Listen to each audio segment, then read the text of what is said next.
તાપી જિલ્લા પોલીસ દ્વારા આજ રોજ સ્વચ્છતા ભારત અભિયાન હેઠળમાં પ્રોહિબિશન ગુનામાં પકડાયેલા દારૂનો નાશ વ્યારાથી બાજીપુરા રોડ વચ્ચે વ્યારા પ્રાંત ઓફિસર તથા નીઝર પ્લાન્ટ ઓફિસરની હાજરીમાં કરવામાં આવ્યું। તાપી જિલ્લામાં 7 તાલુકામાં તાપી જિલ્લા પોલીસ દ્વારા 20/12/2022 થી 20/12/2023ના વિવિધ પોલીસ સ્ટેશનમાં પકડાયેલ દારૂની બોટલનો નાશ કરવામાં આવ્યો હતો, જેમાં વ્યારા પ્રાંત ઓફિસર તથા નીઝર પ્રાંત ઓફિસરની હાજરી સાથે દરેક તાલુકાના મામલતદાર અધિકારીઓ સાથે તાપી જિલ્લાના પોલીસ સ્ટાફ દ્વારા વ્યારાથી બાજીપુરા જતા રોડ પર રોડની બાજુમાં દારૂની બોટલનો નાશ કરવામાં આવ્યો હતો,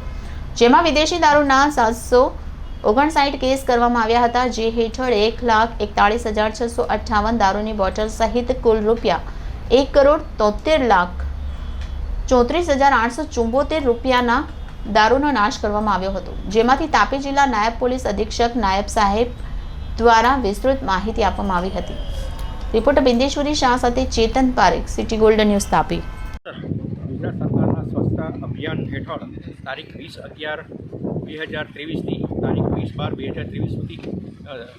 તમામ પોલીસ સ્ટેશન કચેરી આઉટપોસ્ટ ખાતે સ્વચ્છતાનું અભિયાન રાખવામાં આવેલ છે, જે અનુસંધાને આજ રોજ વ્યારાથી બારડોલી જવાના રોડ ઉપર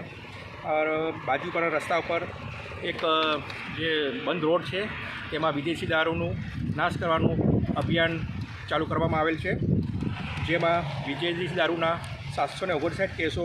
વિદેશી દારૂની 1,41,658 બોટલ અને કુલ કિંમત ₹1,34,34,874 રૂપિયાના મુદ્દામાં નાશ કરવામાં આવેલ છે। આ